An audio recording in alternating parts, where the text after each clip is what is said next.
अस्सलाम वालेकुम। जियो न्यूज़ पर आप देख रहे हैं आपस की बात। मैं हूं मुनीफ फारूक और मेरे साथ मौजूद हैं नजम सेठी साहब। अस्सलाम वालेकुम। नाज़रीन, कल जब हम ये प्रोग्राम ख़त्म करके गए तो उस वक्त तक हमारे मुल्क में निगरान वज़ीर आज़म नहीं थे, जबकि आज हैं। मीर हज़ार खान खोसो साहब इस मुल्क के निगरान वज़ीर आज़म हैं, कल अपने ओहदे का हल्फ उठाएंगे। अब देखना यह है कि जिन चैलेंजेस का उन्हें सामना है उनका वो किस तरह से मुकाबला कर सकेंगे, कितना प्रेशर होगा उनके ऊपर। नवाज शरीफ साहब ने बड़ा वेलकम किया है, खैर मकदम किया है उनकी अपॉइंटमेंट को, और उस पर कोई क्रिटिसिज्म नहीं आया। इनफैक्ट उनकी पार्टी की तरफ से बड़ा पॉजिटिव रिस्पांस आया है, लेकिन जमात इस्लामी की तरफ से और इमरान खान साहब की तरफ से कुछ रिजर्वेशंस का इजहार आज किया गया। इस हवाले से भी बात करेंगे हम नाज़रीन, लेकिन मैं चाहता हूं कि आपको थोड़ा पीछे ले जाया जाए और आपको एक क्लिप दिखाते हैं जब बात शायद हम कोई सोच भी नहीं रहा था कि केयर टेकर प्राइम मिनिस्टर होगा, अगर होगा तो वो कहां से होगा। तो इस प्रोग्राम के अंदर क्या बात हुई थी, जरा क्लिप देखिए। हो सकता है कि कोई रिटायर्ड जजेस और भी हों। अच्छा, शायद आप पंजाब में मत ढूंढिए। ये बिल्कुल आप हैरान मत होइएगा कि अगर कोई पुराना 80-75 ईयर ओल्ड जिनकी लोग बड़ी इज्जत करते हों, क्योंकि वो कंट्रोवर्सी में कभी नहीं पड़े, ऐसे लोग भी हैं जो कि बलोच भी हैं और उनकी नेशनल क्रेडेंशियल्स के ऊपर शक नहीं हो सकता। अब बस छोड़ देना, कसौटी ना करें मेरे साथ। कसौटी तो मैंने नहीं खेली नाज़रीन, लेकिन आज देखते हैं। सेठी साहब, खोसो साहब का ताल्लुक भी बलोचिस्तान से, ज़िला जाफराबाद से। इनफैक्ट मैंने जाफराबाद देखा हुआ है, बहुत ही पसमानदा इलाका है। अब वहाँ से आ गए हैं, वहाँ बड़ी मिठाइयाँ भी तकसीम की गई, बड़ी ज़बरदस्त बात है। नाज़रीन, इसके अलावा भी परवेज़ मुशर्रफ साहब पाकिस्तान तशरीफ़ ले आए हैं। सिक्योरिटी कंसर्न थे, लेकिन आज जो सिक्योरिटी प्रोटोकॉल उन्हें दिया जाए और जो सिक्योरिटी कवर था वो काफ़ी ठीक लग रहा था, अच्छा लग रहा था।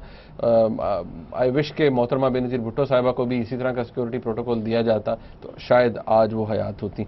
बहरहाल एक रिपोर्ट है, मैं आपको दिखाता हूँ इस हवाले से, खोसो साहब के हवाले से, और कुछ जो सवालात हैं वो बड़े पर्टिनेंट हैं जो हमने उठाए हैं। फिर आगे चलते हैं। आखिरकार आइन में दर्ज तरीक़ाकार के मुताबिक निगरान वज़ीर आज़म के तौर पर जस्टिस रिटायर्ड मीर हज़ार खान खोसो के नाम का ऐलान हो गया है। अगरचे इनके नाम पर जो एतराज़ात पहले उठाए गए थे उनमें ये बातें सामने आ रही थी कि खोसो साहब इक़्तिदार से रुखसत होने वाली जमात पीपल्स पार्टी के काफी करीब समझे जाते हैं। अगरचे इनका तकर्रुर भुट्टो साहब के जमाने में हुआ था, लेकिन बाद में जनरल ज़ियाउल हक के पीसीओ के तहत हल्फ उठाना भी इनके रिकॉर्ड में शामिल है। दूसरी जानिब मौजूदा हुकूमत में भी जब बेनज़ीर भुट्टो के अदवार में इदारों से फारिग किए जाने वाले मुलाजमीन की बहाली के लिए कमीशन बनाया तो खोसो साहब भी इसके चेयरमैन के तौर पर मुकर्रर हुए। आज जब इलेक्शन कमीशन ने हज़ार खान खोसो साहब के नाम का ऐलान किया तो साथ ही साथ ये बात भी सामने आई कि इलेक्शन कमीशन में पंजाब के रुकन जस्टिस रिटायर्ड रियाज कियानी साहब ने इस फैसले पर अपना इख्तलाफी नोट लिखा है। खैर, इस तकर्रुर के बाद ये बात भी पूछी जा रही है कि बलूचिस्तान से ताल्लुक रखने वाले मीर हज़ार खान खोसो का बतौर निगरान वज़ीर आज़म तकर्रुरी से क्या इस सूबे के असासे महरूमी को कम किए जाने में मदद मिलेगी। एक तरफ जहां निगरान वज़ीर आज़म की तकर्रुरी की खुशखबरी है, वहीं तहरीक इंसाफ और जमात इस्लामी की जानिब से इन पर एतराज़ात भी उठाए गए हैं। अब सवाल यह है कि क्या खोसो साहब इन तनाज़ात और इस्तिज़ा में साफ शफाफ इंतखाबात करवा सकेंगे। सवाल तो ये भी है कि क्या वो इंतखाबात से पहले सियासी जमातों के दबाव को बर्दाश्त कर सकेंगे या नहीं।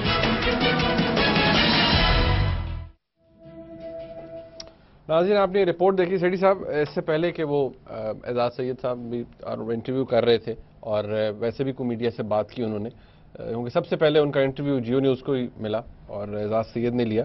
मैं चाहता हूँ कि एक जनरल रिस्पांस होता है इनके बारे में। जो आज बात सामने आई वो ये कहा गया कि 4-1 इनके 4 मेंबर्स ने including the chief election commissioner इनके हक में वोट दिया। एक डिसेंटिंग नोट था रियाज कियानी साहब की तरफ से। आपका व्यू क्या है? जैसे होता है ना कि जब सामने आया नाम तो what was your first reaction? और ये है कि मेरे तज्जिए के मुताबिक, जो मैंने अपना तज्जिया किया था उसके मुताबिक जो हिसाब किया था, मेरा ख्याल था किसी छोटे सूबे से होगा। सिंध से नहीं होगा क्योंकि प्रेसिडेंट भी सिंध से हैं, सिंध की मेन पार्टी इनकी बेस जो है। मेरा ख्याल था बलूचिस्तान या केपी से होगा। तो उसमें आपने दिखाया वो क्या। मेरा ये भी ख्याल था क्योंकि जजेस ज़्यादा कंट्रोवर्शियल नहीं होते, हालांकि हमारे यहाँ होते भी हैं, तो शायद ये सेफ प्ले करें और फिर जितना पुराना जज हो उतना बेहतर। तो दैट्स व्हाई आई सेड कि वो 75-80 समथिंग। हाँ, तो माशाल्लाह 84 साल के तो है। तो ये तो समझ आती थी लॉजिकली, और कोई इसमें इंफॉर्मेशन नहीं थी। دوسری بات یہ تھی کہ نامینیشن تک بات تھی کہ نامینیشن میں کس کس کو لایا جائے گا، کیسے لوگ آ سکتے ہیں. یہ کس کو کیا پتا تھا کہ فائنل فیصلہ کس کے اوپر حق میں ہوگا، کس کے حق میں ہوگا. اور اسپیشلی الیکشن کمیشن میں جب یہ جاتی بات تو اس وقت تو بالکل پتا نہیں ہے کہ وہاں کیا سوچ ہے. مگر یہ بھی پتا تھا کہ یا تو وہ 4-1 ہوگی، اچھا، یا یونینیمس ہوگی، کیونکہ ڈسینٹ تو ہوتی ہے، ڈس ایگریمنٹ تو ہوتی ہے. اس میں کوئی شک نہیں ہے. جب اس قسم کی چیز ہو جہاں آپ نے پہلے ایک کمیٹی کے ذریعے 8 لوگ فیصلہ نہ کر پائیں، پھر 2 پہلے پرائم منسٹر اپوزیشن لیڈر نہ کر پائیں، پھر 8 لوگ نہ پارلیمنٹ کے نہ کر پائیں، پھر آپ ایک الیکشن کمیشن میں جائیں تو ڈس ایگریمنٹ تو ہوگی، کیونکہ وہ ایک بیس ڈس ایگریمنٹ کا بن گیا. تو سوچ سمجھ کے ساری بات کرنی ہے. سو یہاں تک تو ٹھیک تھا. اب کیا یہ لیڈنگ کنٹینڈر تھے یا نہیں، یہ مشکل ہے. آخری خبروں شروع میں تو میرا یہ خیال تھا کہ شاید یہی ایک اور یہ سیٹلمنٹ شاید ہو جائے before going to the election commission. مگر نہیں، جب وہ چلے گئے وہاں تو پھر مجھے ایسے لگا کہ نواز شریف صاحب جو ہے وہ ڈٹے میں کنسیشن دینے کے لیے تیار نہیں ہے آن جسٹس ناصر اسلم زاہد. اور یہ مجھے پتا تھا کہ زرداری صاحب کی پارٹی جو ہے وہ قبول نہیں کرے گی، سیٹ کبھی نہیں کرے گی. تو یہ ایک بڑا ایشو تھا. تو اس لیے میرا خیال ہے یہ الیکشن کمیشن میں بھی یہ بات سامنے آئی ہوگی کہ کچھ لوگوں نے کہا ہوگا جی وہ تو بالکل ان کو نہیں مانتے، انہوں نے کہا وہ ان کو نہیں مانتے. تو پھر یہی ہوتا کہ اچھا وہ ان کو بھی نہیں مانتے، وہ ان کو نہیں مانتے، ان کو راستے میں سے ہٹا دیجیے. ہم کیوں کسی کنٹروورسی میں چلیں؟ ہم وہ سلیکٹ کرتے ہیں جو لیسٹ کنٹروورشل ہے. ہم اپنے آپ کو بھی ہم نے پروٹیکٹ کرنا ہے نا. تو ہم کیوں ایسی چیز کریں جس میں ایک سائڈ بہت ہی ناراض ہو جائے. تو یہ پھر وہ دوسرا ایشو تھا کہ باقی جو لوگ ہیں تو ان میں سے میرا خیال ہے یہ صاحب ایسے تھے جن کے اوپر نہ یہ آپ کہہ سکتے تھے کہ ان کے کوئی امریکہ کے ساتھ کوئی ہے یا کوئی ورلڈ بینک یا یہ وہ. حالانکہ ڈاکٹر عشرت حسین بڑے صاف شفاف شخص ہیں، پروفیشنل آدمی ہیں. مگر پھر وہ ایک شک تھا کہ شاید یہ مشرف صاحب کے ساتھ یہ ان کے گورنر رہے تو وہ بھی ایک لیگیسی نہیں لوگ ساتھ لے جانا چاہ رہے تھے. اسپیشلی میں سمجھتا ہوں نواز شریف صاحب یہ نہیں چاہتے تھے. اور ان کا نام بھی میرا خیال ہے زرداری صاحب نے اس لیے انکلوڈ کیا کیونکہ میرا خیال ہے راولپنڈی سے کوئی ریکویسٹ تھی کہ آپ کو پروفیشنل لوگ بھی سبمٹ کریں کیونکہ اکانومی بڑی امپورٹنٹ ہے، بڑی ضروری ہے، گورننس بڑا امپورٹنٹ ایشو ہے. اس لیے پہلے آپ نے دیکھا حفیظ شیخ صاحب کا بھی نام، اور آپ کو یاد ہوگا میں نے اس وقت بھی اشارہ کیا تھا کہ یہ ریکمنڈیشن آ رہی ہے پنڈی سے، اور ان کی بھی پنڈی سے تھی. میرا نہیں خیال زرداری صاحب کے کوئی ساتھ ان کے کوئی اسپیشل پیپلز پارٹی کے کوئی تعلقات تھے. لیکن جو ویو تھا وہ یہی لوگوں کو یہ سامنے آتا رہا کہ شاید پیپلز پارٹی بہت زیادہ پش کر رہی ہے فار عشرت صاحب. نہیں، پیپلز پارٹی ایکچولی نہیں پش کر رہی تھی، لیکن سامنے لوگوں کو لگتا تھا. پیپلز پارٹی میں نے اس وقت بھی اپنے ایک پروگرام میں کہا تھا کہ زرداری صاحب نے بہت اچھی چال چلی ہے. انہوں نے عشرت صاحب کا نام اور حفیظ شیخ صاحب کا نام اس لیے لیا ہے تاکہ فوج کو خوش کرنے کے لیے، کیونکہ وہاں سے یہ ریکویسٹ تھی، ان کو نہ نہیں کرنا چاہ رہے تھے. انہیں یہ پتا تھا کہ نواز شریف صاحب نہ کر دیں گے ان کے اوپر. تو انہوں نے کہا میں سیف کھیلتا ہوں، میں پہلے حفیظ شیخ کا نام سب پہ ٹاپ پہ ڈال دیتا ہوں، مجھے پتا ہے نواز شریف صاحب نے نہیں ایکسیپٹ کرنا، میں کیوں فوج کو ناراض کروں. تو میں نے ان کا کینڈیڈیٹ ڈال دیا، 1-2 میں نے اپنے ڈال دیے. تو یہ وہی ہوا ہے. ایونچولی یہ ہوا ہے کہ نواز شریف صاحب نے کہا نو نو نو نو نو، اور الیکشن کمیشن کے اندر یہ ڈسکشن ہوئی ہوگی. اس لیے آپ نے دیکھا پنجاب کے جو کیانی صاحب ہیں انہوں نے ڈسینٹنگ نوٹ بھی دیا. اور اگر وہ ڈسینٹنگ نوٹ اگر جیسے زائد کے حق میں ہوتا تو سندھ والوں نے ایک ڈسینٹنگ نوٹ ڈال دینا تھا، یقینی طور پر. اور ہو سکتا ہے چیف الیکشن کمشنر بھی ڈال دیتے، چیف الیکشن کمشنر کی اپنی ایک سوچ ہے. اس لیے جو ہوا اچھا ہوا. آپ نے دیکھا آج انٹرویو کے اندر کہ انہوں نے بڑے پیار کے ساتھ اور بڑی لائٹلی ہر سوال کا جواب دیا اور بڑے انوسنٹ لگتے ہیں. ہمیں یہاں سیاسی پرائم منسٹر کی ضرورت نہیں ہے. ہمیں یہ 1.5-6 ہفتے ہیں، 2 مہینے کی بات ہے، آنے اور جانے کی بات ہے. ایک جسے کہتے ہیں نا کہ اگر بارش ہو جائے تو کسی کو چاہیے کہ وہ امبریلا لے کے کھڑا ہو تاکہ یہ ہمارا الیکشن سسٹم جو ہے یہ صاف شفاف طریقے سے ہو جائے اور اسموتھ ٹرانزیکشن ہو جائے. اس میں کوئی اس سے زیادہ بڑھ کے کوئی نہ سازش کرنے کی ضرورت ہے، نہ بڑھ کے کوئی ایسی پالیسی ڈیسیجنز کرنے کی ضرورت ہے جو اگلی حکومت آئے وہ کہ ہم نہیں مانتے، جسے آپ کہتے ہیں ایڈونچرزم کرنے کی ضرورت کسی قسم کی نہیں. تو آئی تھنک اٹس گڈ. اچھا سیٹھی صاحب، میں چاہتا ہوں کہ بہت سے ہمارے ویوز نے دیکھ بھی لیا ہوگا جیو نیوز پہ، لیکن کچھ ویوز جو تھے کیئر ٹیکر پرائم منسٹر کے جو کہ کل حلف اٹھائیں گے اپنے عہدے کا، کچھ ان کے جو خیالات ہیں، تاثرات ہیں، جب ان سے سوالات پوچھے گئے تو ان کا کیا ویو تھا، یہ ذرا دیکھیے. इलेक्शन कमीशन बहुत कॉम्पिटेंट आदमी है and we got very good members of the commission. ये सारा काम उनका है, हमें उनको सपोर्ट देंगे। जो सपोर्ट हो मांगेंगे हम उनको देंगे। साहब अगर जो है निगरान सेटअप की मुद्दत बढ़ाना है वो नहीं बढ़ेगी इंशाल्लाह, अगर बढ़ती है तो आप नहीं बढ़ेगी, हम अपना काम पूरा कर देंगे। इलेक्शन के बाद अगर को छोड़ दो, अगर मगर की बात मत करो। क्योंकि आज अभी तक पाकिस्तान में जो जितने भी गवर्नर हैं वो सियासी गवर्नर हैं, इनकी होते हुए आप समझते हैं कि शफाफ इलेक्शन होंगे? मुझे पता है उनसे कोई ताल्लुक नहीं रहा है। मैं तो गवर्नर पता कौन है ये मुझे पता भी नहीं है। सिर्फ बलोचिस्तान का पता है, वो मुफ्ती है, और तो गवर्नर कौन है मुझे पता नहीं। इन सियासी गवर्नरों के होते हुए आप शफाफ इलेक्शन की पता नहीं सियासी है या नहीं। आप कह रहे हैं सियासी है, पता नहीं। सही साहब, इससे तो यही लगता है कि काफी रिलैक्स्ड हैं, पार्शल हैं, उनको is not up to any adventurism या कोई बड़े कोई जैसे कहते हैं ना। नहीं, उन्होंने एक बहुत इंपॉर्टेंट बात की। उन्होंने कहा यार कि हम तो इलेक्शन कमीशन का काम करने आए हैं, उनको सहूलतें हमने प्रोवाइड करनी है, काम उन्होंने करना है। बहुत क्रेडिबल आदमी है वो, और वो सारी इलेक्शन कमीशन बड़ी क्रेडिबल है, और वो फैसला करेंगे, हम उनको फैसिलिटेट करने आए। आई थिंक इससे बेहतर फलसफा केयर टेकर गवर्नमेंट नहीं हो सकता, क्योंकि इलेक्शन कमीशन ने कंडक्ट करनी है, उसके पीछे सुप्रीम कोर्ट खड़ा है। बिल्कुल, administration should be at the behest and of the बिल्कुल। इलेक्शन कमीशन कहे ऐसे कर दे, आप ऐसे कर दें। इलेक्शन कमीशन कहे फलाने को तब्दील कर दे, आप फलाने को तब्दील कर। इलेक्शन कमीशन कहे फलाने को पकड़ के अंदर कर दें, आप फलाने को पकड़ के अंदर। That is the job of the care taker government. Care taker government को कोई ऐसे फैसले नहीं करने चाहिए जो कंट्रोवर्शियल हों, जो सियासी जमातें जिससे इत्तेफाक ना करें। केयर टेकर गवर्नमेंट को वो काम करना चाहिए जिसके साथ सब इत्तेफाक रखें। अगर किसी के कंप्लेंट्स हैं उनको एड्रेस करना चाहिए, और ट्रांसपेरेंट हर चीज़ होनी चाहिए। खुद कोई ऐसा फैसला नहीं करना। और मैं समझता हूँ जो हमारे मुंतखब नए प्राइम मिनिस्टर हैं केयर टेकर, उन्होंने बड़ी अच्छी बातें की हैं जिसको पूरा सपोर्ट मिलना चाहिए। एक बात मैं ज़रूर करना चाहूँगा, आपने जो दिखाई ये रिपोर्ट, उसमें आपने दिखाया कि भुट्टो साहब के ज़माने में, फिर ज़ियाउल हक, फिर मोहतरमा के साथ। मेरा ख्याल है इसमें एक चीज़ रह गई है जो कि पहले भी मैंने कही थी, आज फिर मैं उसको रिकॉर्ड पे लाना चाहूँगा।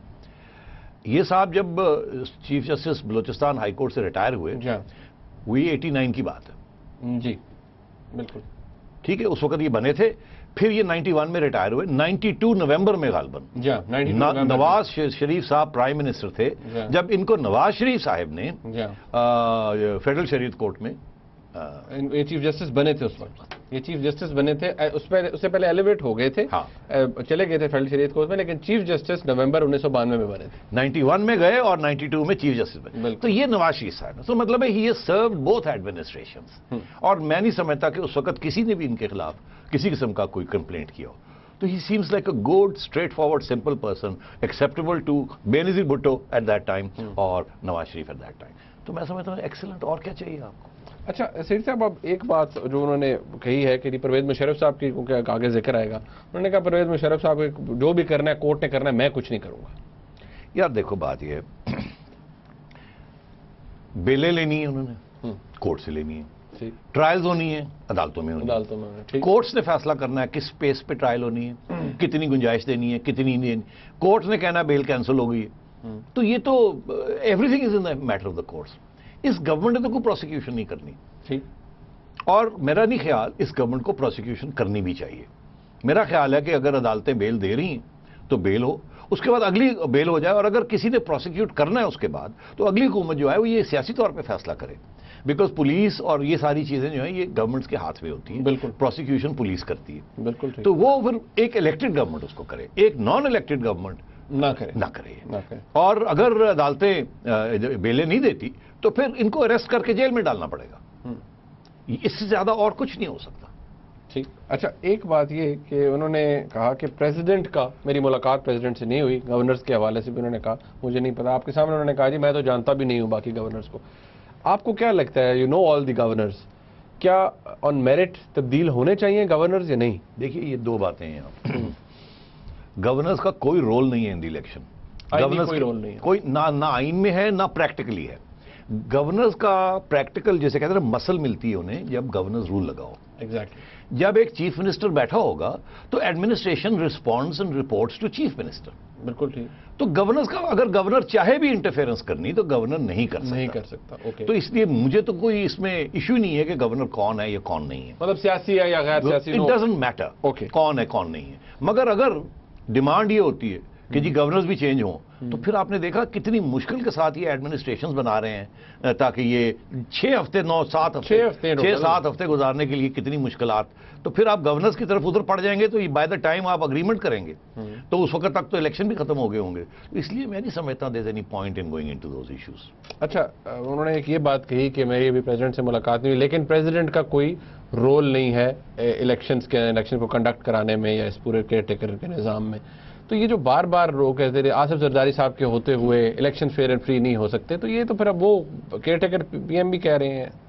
آصف زرداری صاحب بالکل کسی چیز کو انفلوئنس نہیں کر سکتے. آصف زرداری صاحب نے جو اپنے پتے کھیلنے تھے وہ کھیل چکے. وہ کیسے؟ جو یہ انٹرم گورنمنٹس بن رہی ہیں نا جس میں جتنا وہ انفلوئنس اس پہ لا سکتے تھے انہوں نے اتنا انفلوئنس وہ لے آئے. اس کے بعد جتنی اپوزیشن جو بھی اپوزیشن ہے جہاں بھی ہے انہوں نے جتنا اپنا انفلوئنس لانا تھا وہ لایا آئین کے مطابق. اب آگے یہ دیکھنا ہے کہ یہ جو ایڈمنسٹریشنز ہیں یہ کس حد تک نیوٹرل رہتی ہیں. اور میں سمجھتا ہوں ایک ہی ٹیسٹ ہے اس کا, کس حد تک یہ ایک انڈیپینڈنٹ الیکشن کمیشن جس کے اوپر کوئی داغ نہیں ہے اس آپ تنقید تھے ان کے فیصلوں کے اوپر مگر کسی کمیشنر کے اوپر کوئی داغ نہیں ہے. اگر آپ نے ٹیسٹ یہ دیکھنا ہے کہ یہ کیئر ٹیکر ایڈمنسٹریشن خواہ وہ پنجاب کی ہو بلوچستان کی ہو یا کراچی کی ہو یا جہاں بھی ہو سندھ کی ہو, are they following the orders of the election commission or not? The buck stops at the election commission. The election commission during an election should be सबसे powerful organization. That's all. تو اب زرداری صاحب کا کوئی خاص رول نہیں ہے. جو رول تھا وہ ہو گیا, جو نواز شریف صاحب کا تھا رول وہ ہو گیا. اب جو آگے رول ہوگا وہ کیئر ٹیکر چیف منسٹرز کا ہوگا اور کیبنٹس کا ہوگا اور پرائم منسٹر صاحب اور ان کی کیبنٹ کا ہوگا اور وہ پابند ہوں گے, ہونا چاہیے ان کو, to the chief election commissioner and the 4 commissioners and over and above that اس سے اوپر بڑھ کے chief justice of the supreme court of Pakistan ان کی ٹیم اور سارے ہائی کورٹس کی جو ججز ہیں ان کی ٹیمز. یہ اب ان کے حوالے ہے. Administrators have no role except to obey orders and carry out their orders. That's it. اچھا, ایک جو بات ناظرین بڑی اچھی کہی کھوسو صاحب نے وہ یہ کہ انہوں نے کہا کوئی ڈیلے نہیں ہوگا الیکشن پہ, اور آج انہوں نے ایک وقت میں یہ بھی کہا کہ اگر ڈیلے ہوئے تو میں چلا جاؤں گا. یہ بہت پازیٹیو بات ہے. ایک بریک کے بعد اس پہ بات کریں گے اور یہ کہ بلوچستان میں کیا تبدیلیاں آئیں گی, ایک بریک کے بعد اس حوالے سے بھی بات ہوگی.